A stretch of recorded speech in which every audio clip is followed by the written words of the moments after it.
On reçoit maintenant un des plus beaux CV de la Ve République. Ancien président du Conseil constitutionnel, ancien président de l'Assemblée nationale, ancien ministre de l'Intérieur et le fils de l'un des pères de la Constitution et du premier ministre de la Ve République. Voici Jean-Louis Debré.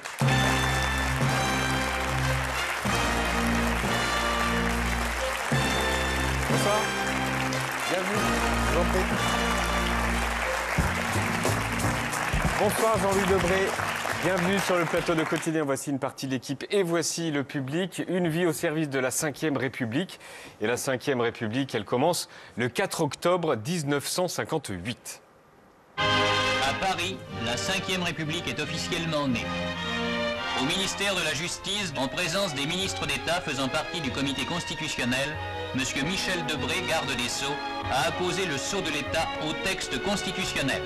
C'est cette dernière formalité qui donne force de loi à la Constitution, qui porte 25 signatures. Celle du président Coty, du général de Gaulle et celle des 23 ministres. La Ve République est entrée dans l'histoire. La Constitution de la Ve République est promulguée et 2 jours plus tard, voici l'image de votre père, à l'époque garde des Sceaux, qui présente la Constitution après son scellement. Elle est où cette Constitution ? Celle qu'on voit, celle qui tient ? Il y a 2 exemplaires, il y en a un aux Archives nationales et l'autre au ministère de la Justice. Et celle qui tient, vous savez laquelle c'est ? Non, c'est avec le sceau, ça va être en principe garde des Sceaux qu'il est... Donc à la justice. Oui, je pense. On va évoquer tous les sujets, car je l'ai dit, vous êtes l'homme de la situation sur le maintien de l'ordre. Vous m'inquiétez, là. Mais non, pas du tout. Vous avez été ministre de l'Intérieur. Si j'avais su... Sur la bordélisation, vous avez été au Parlement, vous avez été président de l'Assemblée nationale. Sur la décision du Conseil constitutionnel, vous avez été le président du Conseil pendant presque 10 ans. Rien ne vous échappe. Hein. Et vous allez commencer par répondre à cette question toute simple. À quoi ça sert, le Conseil constitutionnel ? À vérifier que les lois sont conformes à la Constitution. Je ne sais pas si vous savez qu'on vit dans un état de droit et il y a un texte qui est la Constitution, approuvé par les Français, et les institutions, le président de la République, le gouvernement, le Parlement, doivent respecter la Constitution. Mais quand ils prennent des décisions, ils n'ont pas la Constitution à côté et puis ils ne vérifient pas ce qu'ils Non, font. mais ils peuvent la connaître ici. Aussi ? Oui. Ils ne vérifient pas. Oui, les juristes appellent ça une hiérarchie des textes. Il y a l'arrêté, le règlement, le décret, la loi constitutionnelle. Et l'édifice constitutionnel, c'est cette constitution qui régit les rapports entre les pouvoirs publics, qui dit comment est élu le président de la République, qui dit comment est-ce qu'on vient à un quotidien, qui fixe le rôle de chacun. Oui, pour le président, c'est le Conseil constitutionnel qui valide. Pour le président de la République, le Conseil constitutionnel veille à la régularité des élections présidentielles, mais il est aussi une instance de recours pour les élections législatives et sénatoriales. On dit sages. Ils le sont vraiment ? Je crois, oui. Ça veut dire quoi, sage ? Parce que c'est pas parce qu'on est... Pour moi, ça veut dire respectueux des institutions. D'accord. Ça vous laisse sceptique un peu. Non. C'est-à-dire qu'après, on peut ne pas être sage, une fois dans sa vie privée. Dans leur fonction, on leur demande d'être respectueux des institutions approuvées par le peuple français. Et objectif aussi ? Pardon ? Et objectif ? L'objectif, c'est de faire qu'on vit... L'objectivité ? L'objectivité. Mais qu'est-ce que c'est que l'objectivité ? Quand je pose la question, quand on veille sur la Constitution, on attend... J'étais sûr que vous alliez me poser cette question. Voilà. Je suis certain. Et j'étais sûr que ce soit vous. Il est très sur l'objectivité. Hein. Oui. Oh là là. N'en parlez pas. J'ai des choses à vous dire. Ah bah oui. Pour faire en sorte que la décision soit une décision fondée en droit, le Conseil constitutionnel n'est pas là pour rendre des services. Il n'est pas là pour faire plaisir. Il est là pour regarder si la loi votée par le Parlement a respecté la procédure. Pour faire en sorte que celles et ceux qui rendent cette décision le fassent en la plus grande objectivité, ils sont nommés pour 9 ans, ils ne peuvent pas être renommés. C'est-à-dire qu'ils ne font pas la cour pour être à nouveau nommés. Et deuxièmement, la délibération est collective. Et troisièmement, il y a un greffier qui prend en note tout ce que ces membres du Conseil ont dit autour de la table. Voilà. D'accord. Mais alors, on va les regarder. Il y a donc ces femmes et ces hommes ont été nommés. Il y en a 4 qui ont été nommés par Macron, 3 par le président LR du Sénat et 2 par l'ancien président PS, Hollande. Ce sont donc des nominations politiques. C'est pas parce que vous êtes... C'est pas un problème que ce soit des nominations politiques? Ah ben, c'est la revendication de tous les professeurs de droit parce qu'ils veulent être là. Non. Vous pouvez avoir fait de la politique et être objectif. Vous pouvez avoir fait de la politique et être respectueux du droit. Bah après, on peut imaginer que ceux qui ont été nommés par Emmanuel Macron ne vont pas être contre Et pourquoi Mais je viens de vous expliquer. D'abord, ils sont désignés pour 9 ans. D'accord? Dans 9 ans, M. Macron ne sera plus là. Oh, j'espère. Ou alors... Il peut revenir. Hein. Non, c'est une autre question. Dans 4 ans? Dans 5 ans? Puisqu'on peut faire que 2 mandats. Oui, mais après... Mais non, 2 mandats. D'accord, 2 mandats. Il en fait pas en 2027, mais après, 5 ans après, il revient. Ben, ça fera 3 mandats à ce moment-là. Il peut pas en faire... Il peut pas revenir? Pas enchaîner. Non, c'est comme aux États-Unis. C'est 2 mandats consécutifs, non? 2 mandats consécutifs. 2 mandats consécutifs, il ne peut pas faire un 3e mandat? Non, en principe, la Constitution dit 2 mandats. C'est la réforme de la Constitution. Si vous en faites un nouveau, c'est un 3e mandat. Ok. D'accord. Donc c'est pas juste Clair, consécutif. Bon. D'accord, donc Alors, on a si vous voulez, la délibération. Il le sait, lui, vous êtes sûr? Mais c'est pas mon pote. Je sais pas si vous allez contacter. Moi, j'en ai pas. D'accord. On peut lui faire un mot, si vous voulez. Okay. Mais, les membres du Conseil sont nommés pour 9 ans. Ils n'ont pas à faire leur cours. Ils ne sont pas élus. Ils n'ont pas à demander à être prolongés. Ils ne peuvent pas. Donc ils n'ont pas d'intérêt. Ils n'ont pas à faire plaisir aux politiques qui les nomment parce que ils ne peuvent pas être nommés. Donc il n'y aura pas de soupçon de subjectivité le 14 avril? Depuis 65 ans, vous commencez à m'énerver. Depuis 65 ans, la question ne s'est jamais posée. Ce sont des hommes et des femmes qui ont une carrière. Quand j'ai été nommé au Conseil constitutionnel, j'avais une carrière politique, mais j'avais une carrière de magistrat aussi, pendant longtemps. Le problème, c'est pas... Est-ce qu'à travers quelques décisions qui ont été rendues, on peut dire que ce sont des décisions politiques? Encore une fois, il faut bien voir que le Conseil n'est pas là pour rendre des services. Il ne juge pas en opportunité. Il regarde si la loi a été respectée, si la procédure a été respectée. C'est ce qu'on appelle l'état de droit. Alors, ils sont nommés pour 9 ans, pas renouvelables, et la délibération est collective. C'est-à-dire qu'il y a un rapporteur qui a été désigné, qui va, après les auditions, va dire, voilà, je propose au Conseil que l'on annule la loi, qu'on annule telle disposition ou qu'on n'annule pas. Et puis, il va y avoir une délibération. C'est-à-dire que tout le monde va s'exprimer. Et c'est consigné.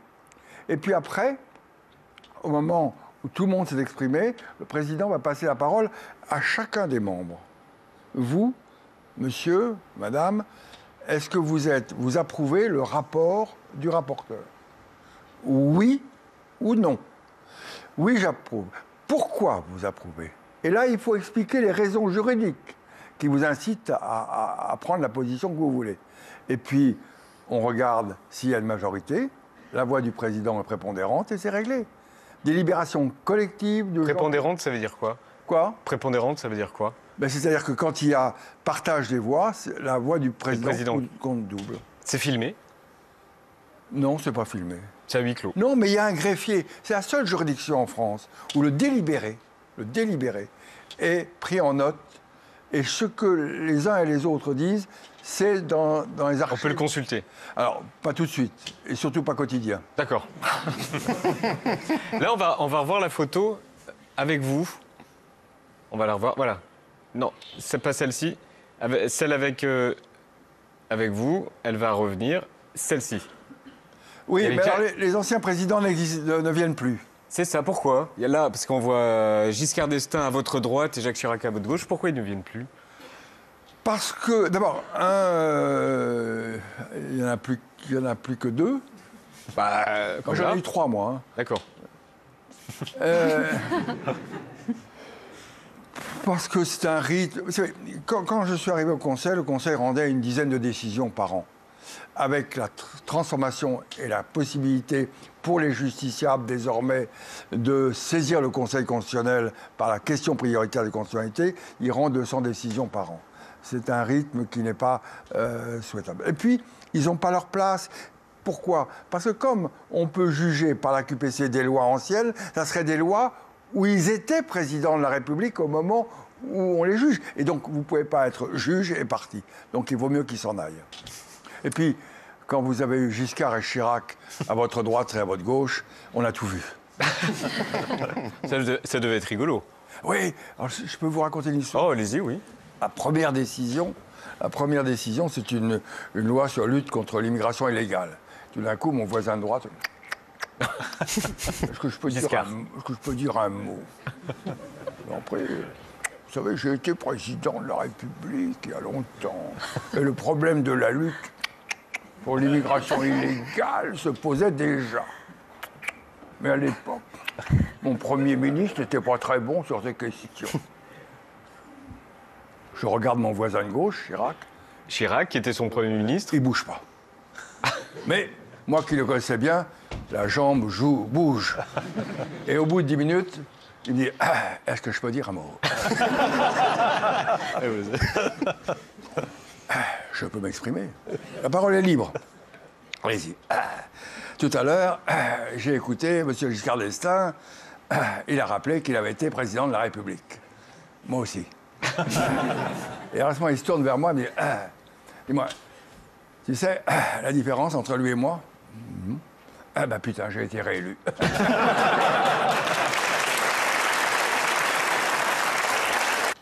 Les grands hommes politiques que vous avez connus à l'heure des réseaux sociaux, qu'est-ce que ça aurait donné? Jacques Chirac, par exemple, s'il avait eu Twitter au bout des doigts. Il y a des moments où je préfère ne pas penser. Ah, c'est ça. Ah oui, à ce point? Oui, parce que on réagit tout de suite. Il ne faut pas réagir.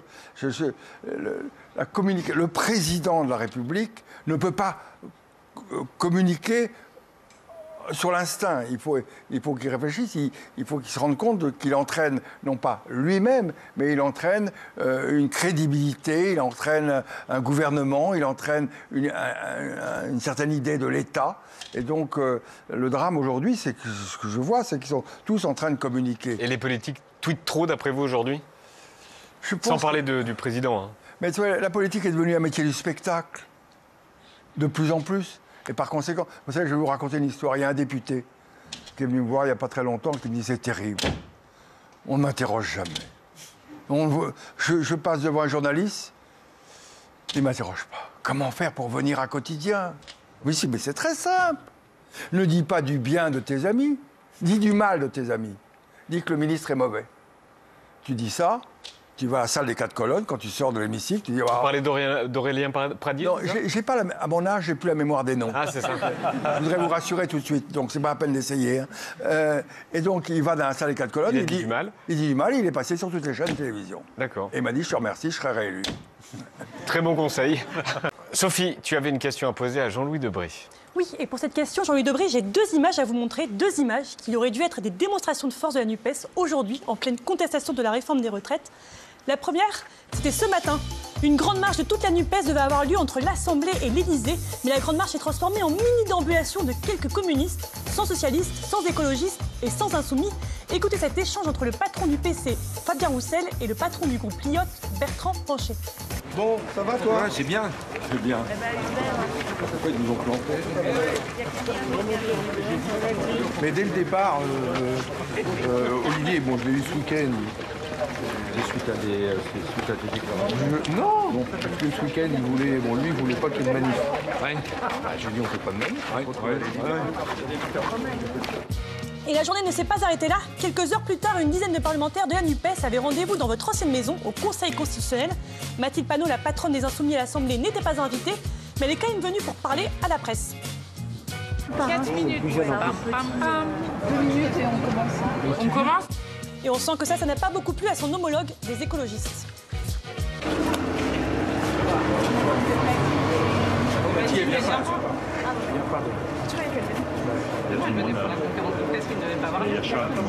Richard, je sais que tu le ferais.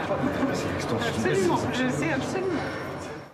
Bref, le groupe vit bien. Au lieu d'une NUPES forte aujourd'hui, on a une NUPES divisée, même fracturée. Vous qui êtes un passionné d'histoire, à un moment, on parlait de la droite en disant que c'était la droite la plus bête du monde. Est-ce qu'on a aujourd'hui la gauche la plus bête du monde? Non, je dirais qu'on vit une période très particulière, très rare dans l'histoire politique française, où la société politique n'a pas suscité et créé de grands personnages. On pouvait ne pas approuver Mitterrand, mais il dominait la gauche et la droite se déterminait par rapport à Mitterrand. On pouvait ne pas approuver Giscard ou Chirac, mais il dominait. Aujourd'hui, le drame, c'est qu'il n'y a plus personne, il n'y a plus un grand chef, il n'y a que des petits chefs. Et deuxièmement, le débat d'idées a disparu. Il n'y a plus d'idéologie. Et c'est très grave parce que, vous savez, je joue au théâtre et je vais dans toute la France. Quand on voit ce qui se passe à l'Assemblée, il y a du débat quand même. Non mais c'est pas un débat, c'est du cinéma. C'est pour vous. Il n'y a pas de débat sur le fond. Il y en a toujours eu, même quand vous étiez au Perchoir. Mais il y a toujours eu. Je suis fasciné. Je suis fasciné parce qu'on fait un drame, parce qu'il y a eu sur un texte 11 000 amendements. Lorsque j'étais président, il y en a eu un jour 143 000. C'est pour attirer l'attention des médias. Le changement aujourd'hui, c'est que le débat, il n'est plus dans l'hémicycle, il est dans l'hémicycle pour les médias. Et par conséquent, on ne cherche plus à avoir un débat d'idées. Quand il y avait la gauche, quand il y avait la droite, quand il y avait les communistes, quand il y avait les MRP... En commission, ils débattent. Pardon ? En commission, ils débattent à l'Assemblée. En commission, on débat plus techniquement. Mais aujourd'hui, si vous voulez, on a transformé l'hémicycle en quotidien. C'est... pardon. On s'engueule pas, nous. Hein. Non, mais vous voyez, tout est pour l'extérieur. Je vais prendre des exemples. On a fait un drame. Parce qu'un ministre a été traité d'assassin. Mais reprenez le débat sur l'interruption volontaire de grossesse, où tous les jours, à plusieurs reprises, Simone Veil, qui était à l'origine de cette loi, se faisait traiter d'assassiner des jeunes enfants, etc. Rien n'est nouveau. Mais aujourd'hui, on fait ça, mais il n'y a plus de rassemblement autour d'un chef. Et dans le pays, je sens deux choses. D'une part, le fait que les jeunes, devant ce spectacle, qui est un spectacle absolument épouvantable de cinéma, mauvais cinéma, il y a un détournement des jeunes qui se détournent de la politique et qui regardent vers autre chose. Or, la République, elle a besoin, génération après génération, que des jeunes s'engagent. C'est la différence avec la monarchie. Et la République, elle ne vit que si, génération après génération, il y a des hommes et des femmes qui s'engagent pour défendre les institutions. Or, aujourd'hui, on les dégoûte.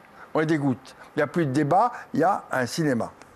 Donc, je suis très inquiet. Et, parallèlement à cela, je sens dans le pays le développement d'un sentiment, de la fin du sentiment national.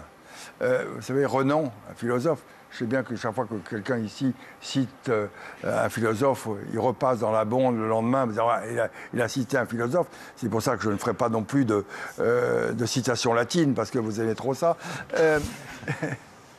Qu'est-ce qu'il a dit ? Il a dit, la nation, la France, est un rêve d'avenir partagé. Or, les politiques n'arrivent plus à faire passer ce rêve d'avenir partagé.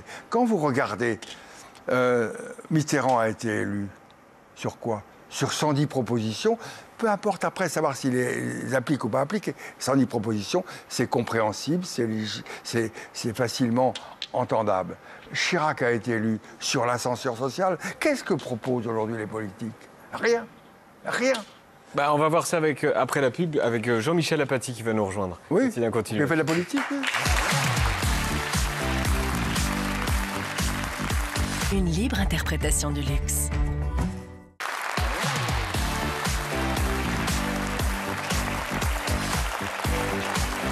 Ce soir, après Quotidien, on part au Mexique avec Martin Veil. Martin, tu es parti pour réaliser un document inédit sur la jeunesse sous les narcos. C'est tout à l'heure. Et ce soir, on est en compagnie de l'ancien président de l'Assemblée nationale et ancien président du Conseil constitutionnel, Jean-Louis Debré. Jean-Louis Debré, qui est aussi auteur de polar, auteur de théâtre et qui rêve de cinéma. J'ai lu ça. Vous confirmez?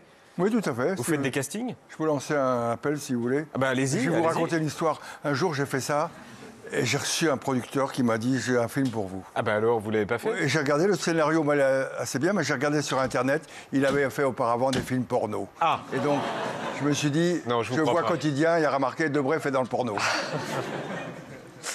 C'est le plus gros suspense de la Ve République. Tout le monde attend la décision du Conseil constitutionnel. Le temps est suspendu, en tout cas au Conseil constitutionnel. Tout le monde reste suspendu au 14 avril. Il y a quand même un juge de paix, c'est le Conseil constitutionnel. Celui qui dira si cette réforme est ou non constitutionnelle, c'est le Conseil constitutionnel. Alors le scénario est digne d'un Mission Impossible, mais avec un héros qui n'est pas youpi tralala. Hein. Voici les héros de notre Mission Impossible. Ils sont 9. On en a parlé tout à l'heure. Ils sont pas là pour rigoler. Ils sont justement nommés pour ne pas être drôles. On s'est baladé dans les archives du Conseil constitutionnel. On a remarqué plusieurs choses. Il doit être saisi. Il doit être saisi. Mais il faut aussi que ça craque, que le parquet craque. Jean-Louis Debré, 61e président du Conseil constitutionnel. Il faut que tout craque.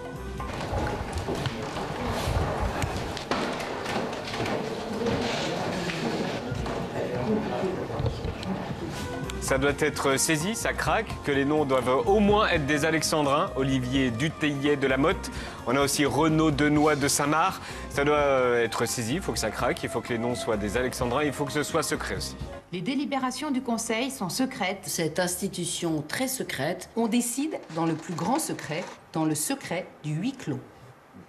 On a fait le tour? Ça dépend quel tour vous avez pris. celui qui craque. Non, mais si vous voulez, le Conseil, encore une fois, on vit dans un état de droit. Vous devez respecter un certain nombre de règles. Avant, personne ne les respectait. Et il n'y avait pas de sanctions.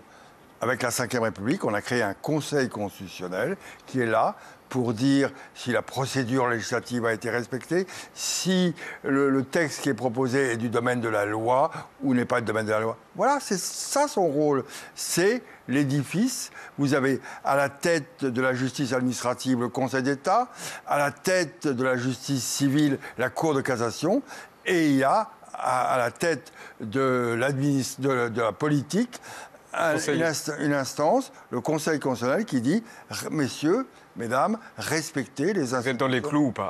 Pardon? Vous êtes dans les clous ou pas? Comme vous le dites.